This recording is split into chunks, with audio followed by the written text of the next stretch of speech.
Praise the Lord. Praise the Lord. தந்தை மகன் தூய ஆவியின் பெயராலே Amen. நாம் ஜெபம் செய்வோம். எங்களை நேசிக்கிற எங்கள் அன்பு தந்தையே, இந்த அருமையான புதிய நாளுக்காக, இந்த நல்ல தருணத்துக்காக உமக்கு நன்றி செலுத்துகிறோம். ஆம் ஆண்டவரே, உம்முடைய சமூகத்துல ஒன்று கூடி உம்மை துதிக்க நீர் கொடுத்த இந்த நல்ல வாய்ப்புக்காக நன்றி. தந்தையே, இன்னைக்கு நாங்க தியானிக்க போற இந்த வாசகங்கள் வழியா எங்களோட பேசுங்க. ஒவ்வொரு நாளும் உம்முடைய வாசகத்தின் வழியாக நீர் எங்களுக்கு வெளிச்சத்தை கொடுக்கிறீர். அந்த வெளிச்சத்தை பெற்றுக்கொள்ள எங்களை ஒரு கருவியாக பயன்படுத்தி இந்த நிகழ்ச்சியின் வழியாக பேசும் ஒவ்வொரு வார்த்தைக்காக உமக்கு நன்றி. திருப்பாடல் 32க்காக உமக்கு நன்றி. ஆமாம் ஆண்டவரே, பாவம் மன்னிப்பின் அந்த பேரின்பத்தையும் உமது பாதுகாப்பின் நிச்சயத்தையும் எங்களுக்கு உணர்த்த போற இந்த வார்த்தைகளுக்காக உம்மை துதிக்கிறோம். தாவீது அரசர் எப்படி தன் பாவத்தை உணர்ந்து மனம் வருந்தினாரோ, அதே போல நாங்களும் எங்க குற்றங்களை உணர்ந்து உம்மிடம் மன்னிப்பு கேட்கிற அருளை தாங்கப்பா. எங்க வாழ்க்கையில நாங்க அறியாம செஞ்ச தவறுகளுக்காகவும் அகந்தையால செஞ்ச தவறுகளுக்காகவும் உண்மையாவே மனம் வருந்துகிறோம். எங்கள மன்னியும். இந்த வாசகங்களை கேட்கிற ஒவ்வொருத்தருக்கும் தேவையான உடல் நலத்தையும் மன அமைதியையும் கொடுத்தருளும். உமது இரக்கத்தின் கரங்களால அவங்கள தொட்டு குணப்படுத்துங்க. தந்தையே, உம்முடைய இரக்கம் எவ்வளவு பெருசுன்னு நாங்க இன்னைக்கு தியானிக்க போறோம். அந்த இரக்கத்தையும் கிருபையையும் எங்கள் வாழ்விலும் பொழிந்தருளும். இறை தூதன் யூடியூப் சேனல்ல வாசகத்தின் வழியாக வெளிச்சம் நிகழ்ச்சியை பார்க்கிற ஒவ்வொரு அன்பு உள்ளங்களையும் உம்முடைய கரத்துல முழுமையா ஒப்படைக்கிறோம். அவங்கள ஆசீர்வதியும். அவங்க வாழ்க்கையில தெரிஞ்சோ தெரியாமலோ செஞ்ச பாவங்கள், குறைகள் எல்லாத்தையும் உமது இரக்கத்தால மன்னியும். அவங்களுடைய குடும்பங்கள்ல உமது இரக்கத்தையும் கிருபையையும் நிறைவாக பொழிந்து உம்முடைய தெய்வீக பிரசன்னத்தால ஒவ்வொரு நொடியும் அவங்கள வழிநடத்தணும்னு மன்றாடுகிறோம். அவர்களுடைய தேவைகளை நீர் சந்தியும். ஒருவேளை நோயுற்றிருந்தால் அவர்களுக்கு உம்முடைய தெய்வீக சுகத்தை வழங்கும். மனச்சுமைகளோடு யாராவது இருந்தா அவங்களுக்கு ஆறுதலையும் விடுதலையும் தாரும். அவர்கள் செய்த பாவங்களையும் குற்றங்களையும் தயவாய் மன்னியும். உமது இரக்கத்தினாலும் கிருபையினாலும் அவர்களை அரவணைச்சு கொள்ளும். இந்த வாசகங்கள் அவங்க வாழ்வுல ஒரு ஆழமான மாற்றத்தையும் ஒரு புதிய நம்பிக்கையும் கொண்டு வரட்டும். எங்கள் ஜெபங்களை கேட்டு எங்களை வழி நடத்துங்க ஆண்டவரே. இந்த மன்றாட்ட எங்கள் சகோதரரும் ஆண்டவருமான இயேசுவின் பேரில் முன் வைக்கிறோம் அப்பா. ஆமென். நம்ம வாழ்க்கையில நம்ம எத்தனையோ பேரை சந்திக்கிறோம் இல்லையா? ஆமா. ஆனா சில நேரங்கள்ல அவங்களோட சாதாரண தோற்றத்தை பார்த்து அவங்களுக்குள்ள இருக்கிற உண்மையான திறமையையும் அந்த மேன்மையையும் நாம கண்டுக்காம விட்டுறோம். ஜோஷுவா பெல்லுன்னு ஒரு உலக புகழ்பெற்ற வயலின் கலைஞர். ஓ, கேள்விப்பட்டிருக்கேன். அவர் ஒரு நாள் ஒரு சின்ன பரிசோதனை செஞ்சார். பெரிய பெரிய அரங்குகள்ல ஆயிரக்கணக்கான டாலர் கொடுத்து கேட்கிற அதே இசைய அதே விலை உயர்ந்த வயலின்ல ஒரு மெட்ரோ ரயில் நிலையத்துல நின்னு வாசிச்சார். ஒரு சாதாரண தெருவோர கலைஞர் மாதிரி. அதேதான். ஆயிரக்கணக்கான மக்கள் அவரை கடந்து போனாங்க. ஆனா விரல் விட்டு எண்ணக்கூடிய ஒரு சிலரை தவிர யாரும் நின்னு அந்த இசையை கவனிக்கல. அவங்களுக்கு அது யாருன்னு தெரியல. அவங்களோட அவசரமும் அவங்க மனசுல இருந்த முன்முடிவுகளும், அதாவது ப்ரீ கன்சீவ்டு நோஷன்ஸ், அவங்க கண்ணை மறைச்சிடுச்சு. இந்த நிகழ்வு இன்னைக்கு நாம பார்க்க போற வாசகங்களோட மைய கருத்துக்கு ரொம்ப அழகா பொருந்தது. ஆமா. பிப்ரவரி 4, 2026 பொதுக்காலத்தோட 4ஆம் வார புதன்கிழமைக்கான வாசகங்களை தான் நம்ம இன்னைக்கு ஆழமா சிந்திக்க போறோம். நீங்க சொன்ன மாதிரி நம்ம கண்ணு முன்னாடி இருக்கிற உண்மைய நாம எப்படி பாக்குறோம், இல்லனா எப்படி பார்க்க தவறுறோம், அதுதான் இன்னையோட மையம். முதல் வாசகமே ரொம்ப சக்தி வாய்ந்தது. சாமுவேல் 2ஆம் நூல்ல இருந்து ஒரு ஆழமான நிகழ்வை பார்க்க போறோம். அதிகாரம் 24 வசனங்கள் 2 அப்புறம் 9 முதல் 17 வரை. இந்த வாசகத்துல ஒரு தலைவனோட பாவம், அதனால மக்களுக்கு வர்ற துன்பம், அப்புறம் உண்மையான மனமாற்றம், கடவுளோட எல்லையற்ற இரக்கம்னு நிறைய விஷயங்கள் இருக்கு. ஆமா, வாங்க இந்த வாசகத்தை விரிவாக தியானிப்போம். சரி, வாசகம் தொடங்குது. தாவீது அரசர் தன்னோட படைத்தலைவர் யோவாபை கூப்பிட்டு இஸ்ரேல் குலங்கள்ல இருக்கிற போர் வீரர்களோட எண்ணிக்கையை கணக்கெடுக்க சொல்றார். இங்கதான் முதல் கேள்வியே வருது. ஒரு அரசன் தன் நாட்டுல எத்தனை வீரர்கள் இருக்காங்கன்னு கணக்கெடுக்கிறதுல என்ன தப்பு இருக்க முடியும்? ஆமா, அது ஒரு சாதாரண நிர்வாக நடவடிக்கை மாதிரி தானே தெரியுது. ஆனா அது ஏன் ஒரு பாவமா கருதப்படுதுன்னா அதுக்கு ஒரு ஆழமான காரணம் இருக்கு. அதாவது கடவுள் மேல நம்பிக்கை வைக்கிறதுக்கு பதிலா தன் சொந்த ராணுவ பலத்தின் மேல நம்பிக்கை வைக்கிறதோட அடையாளமா அது பார்க்கப்பட்டது. ஓ, என்கிட்ட இத்தனை லட்சம் வீரர்கள் இருக்கிறாங்க, இனிமே என்னை யாரும் ஜெயிக்க முடியாது அப்படிங்கிற ஒரு மனித அகந்தையின் வெளிப்பாடு. கரெக்ட், சரியா சொன்னீங்க. யோவாப் கணக்கெடுத்து முடிச்சு அரசர்கிட்ட அந்த நம்பரை கொடுக்கிறாரு. இஸ்ரேல்ல வாளேந்தும் வீரர்கள் 8 லட்சம் பேர், யூதாவுல 5 லட்சம் பேர். அப்போ மொத்தம் 13 லட்சம் பேர். இது ஒரு மிகப்பெரிய படை இல்லையா? இந்த எண்களை பார்த்ததும் தாவீதோட மனசுல நிச்சயம் ஒரு பெருமை வந்திருக்கும். ஆமா, வந்திருக்கும். ஆனா அந்த பெருமை ரொம்ப நேரம் நீடிக்கல. கணக்கெடுத்த உடனேயே தாவீதோட மனசாட்சி அவரை குத்த ஆரம்பிச்சிடுச்சு. அவர் உடனே ஆண்டவர்கிட்ட திரும்புறாரு. அவர் என்ன சொல்றாருன்னு பாருங்க. நான் மாபெரும் பாவம் செய்தேன். ஆண்டவரே, அடியானின் குற்றத்தை மன்னித்தருளும். ஏன்னா நான் பெரும் மதியீனனாய் நடந்து கொண்டேன். இங்க நாம கவனிக்க வேண்டிய முக்கியமான விஷயம், தாவீது தன் தவறுக்கு எந்த ஒரு காரணமும் சொல்லல. ஆமா, நாட்டின் பாதுகாப்புக்காகத்தான் செஞ்சேன் அப்படின்னு எந்த நியாயமும் படுத்தல. இல்ல, இது மாபெரும் பாவம், இது ஒரு மதியீனமான செயல்னு வெளிப்படையா ஒப்புக்கிறார். இதுதான் உண்மையான மனமாற்றத்தோட முதல் படி. சரி, தாவீதோட ஜெபத்துக்கு பதில் வருது. இறைவாக்கினர் காத்து என்பவர் மூலமா ஆண்டவர் பேசுறார். அவர் தாவீது முன்னாடி 3 தண்டனைகளை வைக்கிறார். ஆமா, ஒரு தேர்வு, ரொம்ப கடினமான தேர்வு. முதலாவது, உன் நாட்டுல 7 வருஷம் பஞ்சம் வரலாமா. ஹம், 2வது, உன் எதிரிகள் உன்னை துரத்த நீ 3 மாசம் தப்பி ஓடணுமா. சரி. இல்லேனா 3வதா, உன் நாட்டுல 3 நாட்கள் கொள்ளை நோய் ஏற்படலாமா. இதுல எதை தேர்ந்தெடுத்தாலும் பாதிப்பு மக்களுக்கு தான். ஆனா தாவீதோட பதில் அது அவரோட விசுவாசத்தோட ஆழத்தையே காட்டுது. என்ன சொல்றார்? நான் மிகவும் மனவேதனையில் உள்ளேன். ஆண்டவரின் கையில் நான் விழுவோமாக, ஏனெனில் அவரது இரக்கம் பெரிது. மனிதர் கையில் நான் விழ வேண்டாம் என்கிறார். ஆஹா, இது ரொம்ப ஆழமான வார்த்தைகள். மனிதர்களோட கையில சிக்கிறத விட இரக்கமே உருவான கடவுளோட கையில விழுறது மேலன்னு அவர் நம்புறார். ஆமா, தண்டனை கொடுக்கிற நேரத்துல கூட கடவுளோட இரக்கத்தின் மேல அவர் வச்சிருக்கிற நம்பிக்கை அது ஆச்சரியமா இருக்கு. இது நமக்கெல்லாம் ஒரு பெரிய பாடம். நிச்சயமா. சரி, தாவீதோட தேர்வின்படி ஆண்டவர் இஸ்ரேல் மேல கொள்ளை நோயை அனுப்புறார். அதோட விளைவு, அந்த நோயால 70,000 மக்கள் இறந்து போறாங்க. ஒரு தலைவனோட பாவத்தோட விளைவை அப்பாவி மக்கள் அனுபவிக்கிறத இங்க பாக்குறோம். இது ரொம்ப வேதனையான ஒரு விஷயம். ஆனா வானதூதர் எருசலேமை அழிக்க தன் கைய ஓங்கினப்போ ஆண்டவரே மனம் வருந்தி, போதும் உன் கையை கீழே போடுன்னு சொல்றார். ஆமா, இங்க கடவுளோட இரக்கம் வெளிப்படுது. மக்களோட துன்பத்தை கண்டு அவரே மனம் வருந்துகிறார். அந்த நேரத்துலதான் மக்களை அழிச்சுக்கிட்டு இருந்த அந்த வானதூதரை தாவீது பாக்குறார். பார்த்ததும் என்ன செய்யறார்? பார்த்த உடனே அவர் ஆண்டவரை நோக்கி கதறாரு. அந்த வார்த்தைகள் என்ன? அவர் சொல்றாரு, பாவம் செய்தவன் நான் அல்லவோ, தீச்செயல் புரிந்த தவறு என்னுடையதல்லவோ, இம்மந்தை என்ன குற்றம் செய்தது? இப்போது கை என்னையும் என் தந்தையின் வீட்டாரையும் தண்டிப்பதாக. அடேங்கப்பா, இதுதான் ஒரு உண்மையான தலைவனோட அடையாளம். தன் தப்புக்காக மக்கள் சாகிறத பார்த்து அவரால தாங்கிக்க முடியல. ஆமா, தண்டனையை என் மேலையும் என் குடும்பத்தின் மேலையும் சுமத்துங்க, இந்த அப்பாவி மக்களை விட்டுடுங்கன்னு தனக்காக இல்ல, மக்களுக்காக பரிந்து பேசுறார். அகந்தையில ஆரம்பிச்ச ஒரு நிகழ்வு இப்போ முழுமையான தாழ்ச்சியிலையும் பிறர் அன்புலையும் முடியுது. மிகச்சரியா சொன்னீங்க. அப்போ இந்த வாசகம் நமக்கு என்ன சொல்ல வருது? நம்ம வாழ்க்கையில நாம எடுக்கிற முடிவுகள், குறிப்பா அகந்தையால் எடுக்கிற முடிவுகள் நம்மள மட்டும் பாதிக்காது, நம்மள சுத்தி இருக்கிறவங்களையும் அது பாதிக்கும். ஆனா நாம தாவீத போல உண்மையா மனம் வருந்தி நம்ம தவறுகளை ஒப்புக்கிட்டு கடவுளோட இரக்கத்துல நம்பிக்கை வைக்கும்போது அவர் நம்மள ஒருபோதும் கைவிட மாட்டார். ஆமா, தண்டனைக்கு நடுவுலயும் அவருடைய இரக்கத்தின் கரம் நம்மள தாங்கும். இப்போ நம்ம எல்லாரும் ஒரு நிமிஷம் யோசிச்சு பார்க்க வேண்டிய ஒரு கேள்வி இருக்கு. சொல்லுங்க.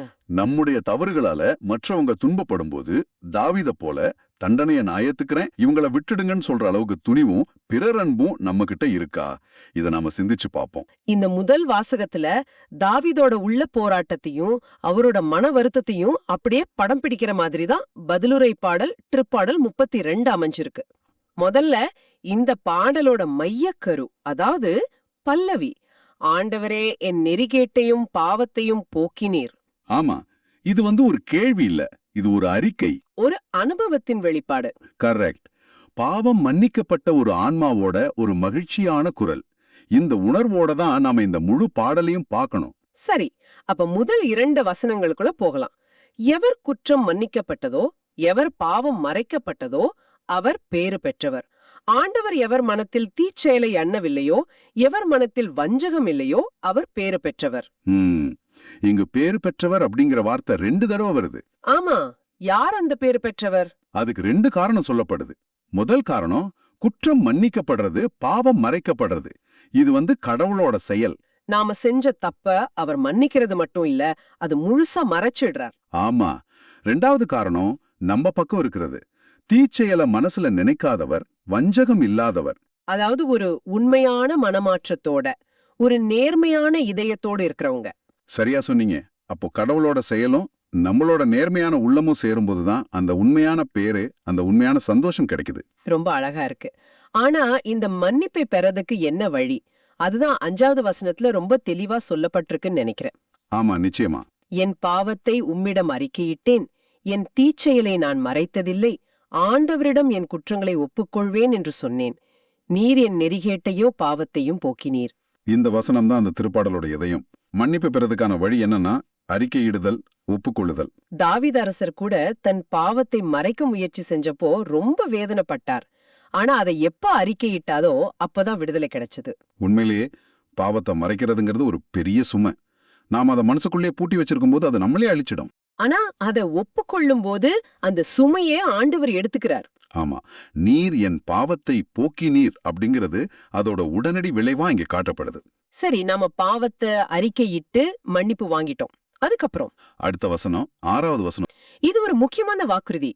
கடவுள் மன்னிக்கிறவர்னு நாம உணர்ந்துகிட்டதால இனிமே நம்ம நம்பிக்கையோட அவர்கிட்ட ஜபிக்கலாம். அந்த பெருவெள்ளம் அப்படிங்கிறது எதை குறிக்குது? அது நம்ம வாழ்க்கையில வர்ற சோதனைகள், துன்பங்கள், கஷ்டங்கள் எல்லாத்தையும் குறிக்குது. ஓகே, அப்போ பாவ மன்னிப்பு பெற்றவங்களுக்கு கஷ்டமே வராதா? இல்ல, அப்படி இல்ல. கஷ்டங்கள் வரும். ஆனா அந்த துன்பங்கள் அவங்கள மூழ்கடிச்சிடாது. ஏன்? ஏன்னா இப்ப அவங்க கடவுளோட உறவுல இருக்கிறாங்க. அந்த உறவு அவங்கள பாதுகாக்கும். அதான் அந்த வாசகம் சொல்லுது, பெருவெள்ளம் வந்தாலும் அவர்களை அது அண்டாது அப்படின்னு. கடவுளோட பாதுகாப்பு அவங்களுக்கு ஒரு கவசம் மாதிரி இருக்கும். அருமை. அப்போ இந்த முழு பயணமும் எங்க வந்து முடியுதுன்னா 7வது வசனத்துல. ஆமா, நீரே எனக்கு புகழிடம், இன்னலில் நின்ற என்னை நீர் பாதுகாக்கின்றீர், உம் மீட்பினால் எழும் ஆரவாரம் என்னை சூழ்ந்து ஒலிக்கச் செய்கின்றீர். இதுதான் உச்சகப்பம். கடவுளே நம்ம புகழிடம் அப்படிங்கிற அந்த உணர்வுல தான் எல்லாம் வந்து முடியுது. அவர் நம்மள துன்பத்துல இருந்து பாதுகாக்கிறவர் மட்டும் இல்ல. ஆமா, அதுக்கு மேல ஒண்ணு இருக்கு. நம்மள சுத்தி மீட்போட ஆரவாரத்தை, அதாவது ஒரு வெற்றியோட கொண்டாட்டத்தை அவர் உருவாக்குறாரு. ஓ, அப்போ பாவ மன்னிப்புங்கிறது வெறும் தண்டனையிலிருந்து தப்பிக்கிறது மட்டும் இல்ல. இல்லவே இல்ல. அது கடவுளோட பாதுகாப்புலயும் அவருடைய மீட்போட மகிழ்ச்சியிலையும் வாழறது ஒரு கொண்டாட்டமான வாழ்க்கை. ரொம்ப ஆழமான பார்வை. அப்போ நாம நம்ம பாவங்களை கடவுள்கிட்ட அறிக்கையிடும்போது அவர் அதை மன்னிச்சு அதை மறந்தும் போயிடுறார். ஆமா, அதுதான் கடவுளோட இரக்கம். ஆனா ஒரு கேள்வி எழும்புகிறது. நம்மால நம்ம தவறுகளையோ இல்ல மத்தவங்க நமக்கு செஞ்ச தவறுகளையோ அவ்ளோ எளிதா மன்னிக்க முடியுதா? இது ஒரு முக்கியமான சிந்தனை. கடவுளோட எல்லையற்ற இரக்கத்தை பெற்ற நாம அதே இரக்கத்தை மத்தவங்களுக்கு காட்ட எப்படி அழைக்கப்பட்டிருக்கோம் அப்படிங்கறத இன்னைக்கு நாம சிந்திச்சு பார்க்கலாம். நிச்சயமா. தாவீதோட மனத்தாழ்மை கடவுளோட இரக்கத்தை பெற்று கொடுக்குது. சரி, முதல் வாசகத்துல ஒரு பெரிய அரசன் தன்னை தாழ்த்தி கடவுளை கண்டுகொண்டதை பார்த்தோம். ஆனா கடவுளே ரொம்ப சாதாரணமா நமக்கு ரொம்ப பரிச்சயமான ஒரு ரூபத்துல நம்ம முன்னாடி வரும்போது என்ன நடக்குது? இதுதான் நம்மள நற்செய்தி வாசகத்துக்கு கூட்டிட்டு போகுது. இன்றைய நற்செய்திக்கு ஒரு முன்னோட்டமா அல்லேலூயா வாசகம் யோவான் நற்செய்தியிலிருந்து வருது. என் நாடுகள் என குரலுக்கு செவி சாய்க்கின்றன, எனக்கு அவற்றை தெரியும், அவை என்னை பின்தொடர்கின்றன என்கிறார் ஆண்டவர். இது ரொம்ப முக்கியமான ஒரு தொடக்கம். இன்றைய நற்செய்தியோட முழு மையக் கருத்தையும் இந்த ஒரு வரியை நமக்கு விளக்கிடுது. எப்படி? உண்மையான சீடர்னா யாரு? ஆண்டவருடைய ஆடுகளா இருக்கிறதுனா என்ன? அது அவரோட குரலை கேட்டு அவரை பின்தொடர்வது. அவரை பத்தி தெரிஞ்சு வச்சிருக்கிறது மட்டும் பத்தாது. அவரோட குடும்பத்தை, பின்னணியை தெரிஞ்சிருக்கிறது ஒருத்தர் சீடராக்கிடாது இல்லையா? ஆமா, அவரோட தெய்வீக குரலுக்கு செவி கொடுக்கிறது தான் முக்கியம். இந்த சிந்தனையோட நாம நற்செய்திக்குள்ள போகலாம். சரி. மார்க்கு நற்செய்தி அதிகாரம் 6 வசனங்கள் 1 முதல் 3 வரை. இயேசு தொழுகை கூட தலைவரோட மகளை உயிர்ப்பிச்சதுக்கு அப்புறம் அங்கிருந்து புறப்பட்டு தன்னோட சொந்த ஊரான நாசரேத்துக்கு வராரு. அவரோட சீடர்களும் கூட வராங்க. ஆமா, அவர் இப்ப சாதாரண இயேசுவா ஊருக்கு திரும்பல. பல ஊர்கள்ல போதிச்சு பல வல்ல செயல்களை செஞ்சு ஒரு புகழ் பெற்றவரா தன்னோட சொந்த ஊருக்கு வராரு. ஓய்வு நாள் தந்ததும் அவர் தொழுகை கூடத்துல கற்பிக்க ஆரம்பிக்கிறார். அப்போ அவருடைய போதனையை கேட்ட பலரும் அப்படியே வியப்படைஞ்சு போறாங்க, ஆச்சரியப்படுறாங்க. ஆமா, அவங்களுக்குள்ள பேசிக்கிறாங்க, இவருக்கு இதெல்லாம் எங்கிருந்து வந்தது? என்ன இவருக்கு அருளப்பட்டுள்ள ஞானம்? என்ன இவருடைய கைகளால் ஆகும் வல்ல செயல்கள் அப்படின்னு முதல்ல அவங்க எதிர்வினை ஆச்சரியம். அவங்களால நம்பவே முடியல. நம்ம கூட வளர்ந்த ஒருத்தர்கிட்ட இருந்தா இவ்ளோ ஞானமான வார்த்தைகள் வருது, இவரோட கைகள் வழியாவா இப்படிப்பட்ட வல்ல செயல்கள் நடக்குதுன்னு மலைச்சு போறாங்க. ஆனா அந்த ஆச்சரியம் அடுத்த கணமே ஒரு சம்சயமா, ஒரு இடரெல்லாம் மாறிடுது. ஆமா, அவங்களோட சிந்தனை அடுத்த கட்டத்துக்கு போகுது. அவங்க, இவன் தச்சன் அல்லவா, மரியாவின் மகன்தானே, யாக்கோப்பு, யோசே, யூதா, சீமோன் இவங்களோட சகோதரன் இல்லையா, இவர சகோதரிகள் இங்க நம்மோடு தானே இருக்காங்க அப்படின்னு சொல்லி அவரை குறித்து இடறல் அடைறாங்க. பாருங்க, அந்த ஆச்சரியம் அவங்கள விசுவாசத்துக்கு நேரா கொண்டு போகல. அது அவங்கள சந்தேகத்துக்கும் நிராகரிப்புக்கும் கொண்டு போயிடுச்சு. இங்கதான் பிரச்சனையோட ஆணி வேறே இருக்கு. ஆமா, அவரோட ஞானத்தையோ வல்ல செயல்களையோ அவங்க கண்ணால பாக்குறாங்க, காதால கேக்குறாங்க. அது அவங்களால மறுக்க முடியல. ஆனா அந்த ஞானத்துக்கும் வல்லமைக்கும் உரியவர் அவங்களால ஏத்துக்க முடியல. காரணம் அவரோட பின்புலம், அந்த பரிச்சயம். அதேதான், அவரை தங்கள்ல ஒருத்தரா, ஒரு சாதாரண தச்சனா, அன்னை மரியாவோட மகனா பார்த்ததால அவருக்குள்ள இருந்த அந்த தெய்வீகத்தை அவங்களால ஏத்துக்கவே முடியல. இது மனித இயல்போட ஒரு சோகமான பக்கம். நாம ஒண்ணு முழுசா தெரிஞ்சு வச்சிருக்கோம்னு நினைக்கும் போது அதோட ஆழத்தையோ இல்ல தெய்வீக தன்மையோ நம்ம பார்க்க தவறிடுறோம். கரெக்ட். அவங்க இயேசுவோட மனித இயல்பு மட்டும்தான் பார்த்தாங்க. ஆமா, அவரோட தந்தை புனித யோசேப்பு ஒரு தச்சர். அவரும் அந்த தொழிலை செஞ்சார். அவரோட குடும்பத்தினரை அவங்களுக்கு நல்லா தெரியும். இந்த நெருக்கமான அறிவு கடவுளோட வெளிப்பாட்டை காண முடியாத ஒரு பெரிய சுவரா அவங்க முன்னாடி நின்னுடுச்சு. அவங்க கேட்ட கேள்வியில ஒரு ஏளனம் கூட இருக்கு இல்லையா? இவன் தச்சன் அல்லவா அப்படிங்கறதுல ஒரு தச்சனுக்கு இவ்வளவு ஞானம் எங்கிருந்து வரும் அப்படிங்கிற ஒரு கிண்டலான துணி இருக்கு. ஆமா, நமக்கு தெரிஞ்ச பையன்தானே இவன், இவன் எப்போ இறைவாக்கினரானான் அப்படிங்கிற எண்ணம் அவங்க மனசோட கதவுகளை முழுசா அடைச்சிருச்சு. இத மனநிலைய புரிஞ்சுகிட்ட இயேசு அவங்க கிட்ட ஒரு ஆழமான, காலத்தால் அழியாத ஒரு உண்மையை சொல்றார். சொந்த ஊரிலும் சுற்றத்திலும் தம் வீட்டாரிலும் தவிர மற்றெங்கும் இறைவாக்கினர் மதிப்பு பெறுவர். இது ஒரு சார்வஜனித உண்மை. எல்லா காலத்துக்கும் எல்லா மனுஷங்களுக்கும் பொருந்தக்கூடிய ஒன்று. மிக அருகில் இருக்கிறவங்களோட அருமைய நாம பல நேரங்கள்ல உணர்றதே இல்ல. ஆமா, தூரத்துல இருக்கிறவங்கள பாராட்டுவோம். ஆனா நம்ம கூடவே இருக்கிறவங்களோட திறமையையோ ஞானத்தையோ இல்ல கடவுள் அவங்களுக்கு கொடுத்திருக்கிற ஒரு ஸ்பெஷலான அழைப்பையோ ஏத்துக்கிறது ரொம்ப கடினமா இருக்கும். இந்த நாசரேத்து மக்கள் இயேசுவை வெறும் மனுஷனா பார்த்தாங்களே தவிர தங்களுக்கு மீட்பை வழங்க வந்த இறைமகனா பார்க்க தவறிட்டாங்க. இந்த நிகழ்வு நமக்கும் ஒரு பெரிய பாடத்தை கத்துக் கொடுக்குது. நிச்சயமா, நம்ம குடும்பத்துல, நம்ம நண்பர்கள் வட்டத்துல கடவுள் யாரையாவது ஒரு கருவியா பயன்படுத்தும் போது நாம அவங்கள எப்படி பார்க்கிறோம்? இவர் நமக்கு தெரிஞ்சவர் தானேன்னு நினைச்சு அவங்க வழியா வர கடவுளோட செய்தியை புறக்கணிக்கிறோமா இல்ல திறந்த மனசோட ஏத்துக்கிறோமான்னு யோசிக்கணும். அவங்களோட இந்த நம்பிக்கையின்மையோட விளைவு தான் ரொம்ப சோகமானது. வாசகம் தெளிவா சொல்லுது. அங்கே உடல் நலமற்றோர் சிலர் மேல் கைகளை வைத்து குணமாக்கியதை தவிர வேறு வல்ல செயல் எதையும் அவரால் செய்ய இயலவில்லை. இது படிக்கிறதுக்கு ரொம்ப அதிர்ச்சியான ஒரு வரி. இயேசுவால் செய்ய இயலவில்லை அப்படின்னா இயேசுவோட வல்லமை அங்க குறைஞ்சிடுச்சா? இல்லவே இல்ல. கடவுளோட வல்லமைக்கு ஒருபோதும் குறைவில்லை. மாறாக அவங்களோட நம்பிக்கையின்மை கடவுளோட அருளை பெற்றுக்கொள்வதிலிருந்து அவங்கள முழுமையா தடுத்தது. ஆமா, கடவுளோட வல்ல செயல்கள் நம்ம வாழ்க்கையில நடக்கணும்னா நம்ம பங்குல இருந்து விசுவாசம்ங்கிற ஒரு திறந்த வாசல் தேவைப்படுது. ஆனா அவங்களும் அந்த வாசலை இறுக்கமா மூடிட்டாங்க. மிக சரியா சொன்னீங்க. வானொலி நிலையம் 24 மணி நேரமும் நிகழ்ச்சிகளை ஒளிபரப்பிக்கிட்டே இருக்கு. ஆனா நம்ம ரேடியோவை சரியான அலைவரிசைக்கு திருப்பலைனா நம்மால அந்த பாட்டையோ செய்தியையோ கேட்க முடியாது. இது வானொலி நிலையத்தோட தவறு இல்ல, நம்மளோடது. அதே போலதான் இயேசுவோட அருளும் வல்லமையும் அங்க இருந்துச்சு. ஆனா அவங்களோட அவிசுவாசங்கிற அந்த சுவர் அந்த அருளை அவங்களுக்குள்ள நுழைய விடாம தடுத்துடுச்சு. கடைசி வரிய பாருங்க. அவர்களது நம்பிக்கையின்மையை கண்டு அவர் வியப்புற்றார். எல்லாம் அறிந்த ஆண்டவரே வியப்படைகிற அளவுக்கு அவங்களோட அவிசுவாசம் இருந்திருக்கு. ஆமா, இது நமக்கு ஒரு பெரிய எச்சரிக்கை. அவங்களோட கடினமான இதயத்தை கண்டு கடவுளோட அருளை பெற்றுக்கொள்ள அவங்க எவ்வளவு தூரம் தங்களை தடுத்து வச்சிருக்காங்கன்னு அவர் ஆச்சரியப்பட்டார். சில நேரங்கள்ல நம்ம முன்முடிவுகளால, நம்ம நம்பிக்கையின்மையால கடவுள் நம்ம வாழ்க்கையில செய்ய நினைக்கிற பெரிய அற்புதங்களை தடுத்துடுறோமான்னு நாம ஒவ்வொருத்தரும் நம்மையே கேட்டுக்கணும். இந்த வாசகம் நமக்கு கத்துக் கொடுக்கறது என்னன்னா, கடவுளை நம்ம சின்ன பெட்டிக்குள்ள ஒருபோதும் அடைச்சிடக்கூடாது. கடவுள் இப்படிதான் செயல்படுவார், இவர் மூலமா தான் பேசுவாரு, நாமளா ஒரு எல்லையை வகுத்துக்க கூடாது. ஒரு சாதாரண தச்சரோட மகனா தெரிஞ்ச இயேசுக்குள்ளதான் இந்த முழு பிரபஞ்சத்தையும் உருவாக்குன கடவுளோட ஞானமும் வல்லமையும் மறைஞ்சிருந்தது. ஆமா, நாம இன்றைய அல்லேலூயா வாசகத்துல கேட்டது போல இயேசுவோட குரலுக்கு செவிசாய்த்து பின்தொடரும் ஆடுகளா இருக்கவே அழைக்கப்பட்டிருக்கோம். அவருடைய சொந்த ஊர் மக்களைப் போல அவருடைய தோற்றத்தையும் குடும்ப பின்னணியும் பார்த்து அவரை புறக்கணிக்கிறவங்களா இருக்கக்கூடாது.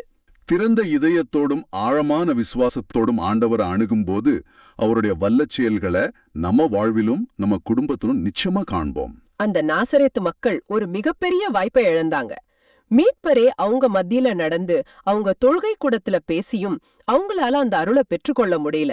நாமும் நமக்கு கிடைக்கிற அருளின் வாய்ப்புகளை நம்ம குறுகிய மனப்பான்மையால இழந்துடக்கூடாது. இந்த நிகழ்வை பத்தி திருத்தந்தை பிரான்சிஸ் ரொம்ப அழகா சொல்றார். நாசரேத்து மக்களோட இந்த மனமாற்றத்துக்கு காரணம் மனு அவதாரத்தின் இடரல், அதாவது ஸ்கேண்டல் ஆஃப் தி இன்கார்னேஷன். அந்த ஸ்கேண்டல் அல்லது இடரல்ங்கிற வார்த்தை ரொம்ப முக்கியம். ஸ்கேண்டலோங்கிற கிரேக்க வார்த்தைக்கு அர்த்தமே தடிக்கி விழச் செய்யும் கல் அல்லது தடைக்கல். எது அவங்கள தடுமாற வச்சது? சர்வ வல்லமையுள்ள கடவுள், வானத்தையும் பூமியும் படைச்சவர், ஒரு சாதாரண தச்சரா பிறந்து மனுஷ கையால வேலை செஞ்சு பசியோட தாகத்தோட வாழ்ந்தார் பாருங்க. இதுதான் அந்த தடைக்கல். நம்மளோட பிரம்மாண்டமான கற்பனைகளுக்கு கடவுளோட இந்த எளிமை ஒரு பெரிய இடரலா இருக்கு. கடவுள் வந்தா தங்கரதத்துல வருவார் நம்ம எதிர்பார்க்கிறோம். ஆனா அவர் கழுதமல வர்றார். இதுதான் அந்த ஸ்கேண்டலான். ஆண்டவர் சீடர்களோட காலடிகளை கழுவுறது மாதிரி கடவுள் நம்ம எதிர்பார்ப்புகளை தலைகீழா மாத்துறார். இந்த எளிமையை ஏத்துக்க முடியாததுதான் நாசரேத்து மக்களோட பிரச்சனை. அப்போ இந்த நிகழ்வு நம்மள ஒரு சுய ஆய்வுக்கு கூப்பிடுது. ஆமா, நம்ம வாழ்க்கையிலும் இது நடக்குதா? கடவுள் இப்படிதான் பேசணும், இந்த மாதிரி ஆட்கள் வழியாதான் செயல்படணும்னு நாமும் பெட்டிகளை உருவாக்கி வச்சிருக்கோமா? நம்ம முன்முடிவுகள் உண்மையை பார்க்க விடாம நம்மள தடுக்குதா? ஆக இன்னைக்கு நாம பார்த்த வாசகங்களை தொகுத்து பார்த்தா 2 எதிர் துருவங்கள் மாதிரி தெரியுது. முதல் வாசகத்துல தாவீது அரசர் அதிகாரத்தோட உச்சியில இருந்தாலும் தன் தவற உணர்ந்து தன்னை தாழ்த்தி கடவுளோட இரக்கத்தை பெற்றுக்கிறார். ஆனா நற்செய்தியில நாசரேத்து மக்கள் அவங்க முன்னாடி நின்ன கடவுளோட மகனையே தங்களோட பெருமையாலையும் முன்முடிவுகளாலையும் ஏத்துக்க தவறுறாங்க. அவங்களோட பரிச்சயம் அவங்கள பார்வையற்றவங்க ஆக்கிடுச்சு. ஆமா, தாவீதோட தாழ்மை கடவுள் அவர் பக்கத்துல கொண்டு வந்துச்சு. நாசரேத் மக்களோட பெருமை கடவுள் அவங்க கிட்ட இருந்து தூரமாக்கிடுச்சு. இது இன்னைக்கு நமக்கு ஒரு பெரிய சவால். நம்ம அன்றாட வாழ்க்கையில தாவீத போல நம்ம தப்பை ஏத்துக்கிற மனத்தாழ்மை நமக்கு இருக்கா? இல்ல, நாசரேத் மக்களை போல சாதாரண மனுஷங்க வழியா சாதாரண நிகழ்வுகள் வழியா பேசுற கடவுளை கவனிக்க தவறும் அளவுக்கு நம்ம கண்கள் அகந்தையால் மூடப்பட்டிருக்கா? கடைசியா ஒரு சிந்தனைக்காக இதை உங்ககிட்டயே விட்டுட்டு போறோம். உங்களுக்கு ரொம்ப நெருக்கமான, ரொம்ப சாதாரணமா தோன்ற எந்த நபர் வழியா இல்ல எந்த சூழல் வழியா கடவுள் இன்னைக்கு உங்களுக்கு ஒரு சிறப்பு செய்தியை சொல்ல நினைக்கிறாருன்னு கொஞ்சம் யோசிச்சு பாருங்க. அது உங்க துணையா இருக்கலாம், பிள்ளையா இருக்கலாம், இல்ல நீங்க தினமும் சந்திக்கிற ஒரு சக ஊழியரா கூட இருக்கலாம். அந்த செய்தியை கேட்க தடையா இருக்கிறது எது? அவங்களோட பரிச்சயமா இல்ல உங்க பெருமையா? இந்த ஆழமான பார்வை உங்களுக்கு பயனுள்ளதா இருக்குதுன்னு நினைச்சா மத்தவங்களுக்கு இந்த வீடியோவை ஷேர் பண்ணுங்க. நற்செய்தியின் தூதராக இறை ஆட்சியை எடுத்துரைங்க. நன்றி. மீண்டும் நாளை சந்திப்போம். இயேசுவுக்கே புகழ். அன்னை மரியே வாழ்க.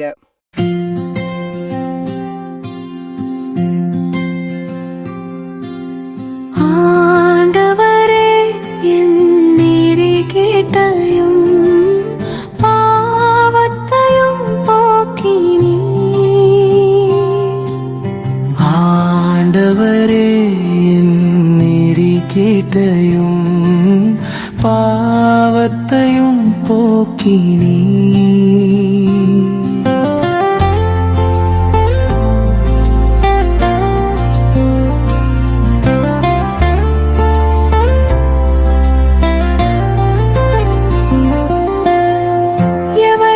குற்றம் மன்னிக்கப்பட்டதோ, எவரது பாவம் மறைக்கப்பட்டதோ,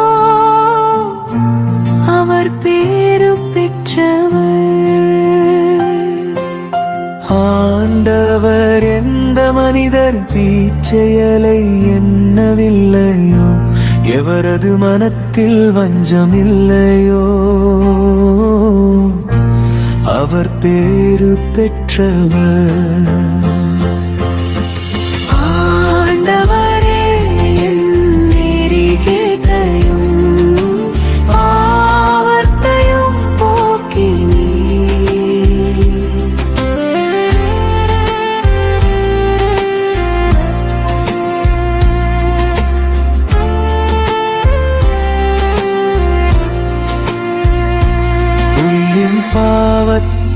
உம்மிடம் அறிக்கையிட்டு என் தீச்செயலை நான் மறைத்ததில்லை. ஆண்டவரிடம் என் குற்றங்களை ஒப்புக்கொள்வேன் என்று சொன்னேன். நீரும் என் நெறி கேட்டையும் பாவத்தையும் போக்கினீர். ஆண்டவரே என் நெறி கேட்டையும் பாவத்தையும் போக்கினீர்.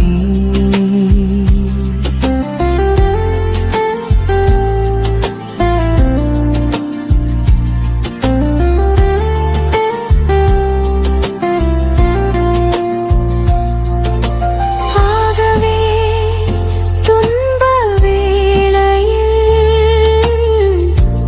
உம்மன்பர் அனைவரும் உம்மை நோக்கி மன்றாடுவர். பெருவெள்ளம் பாய்ந்து வந்தாலும் அவர்களை அது அணுகாது. ஆண்டவரே என் நெறி கேட்டையும் பாவத்தையும் போக்கினீர்.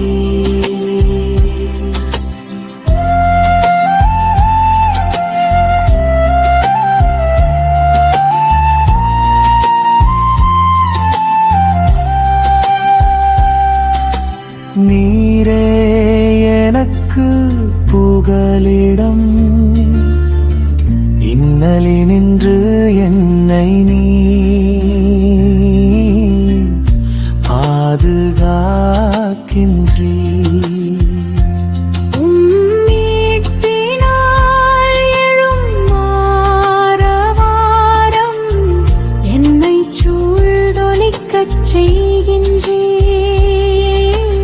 ஆண்டவரே என் நெறி கேட்டையும் பாவத்தையும் போக்கினீர்.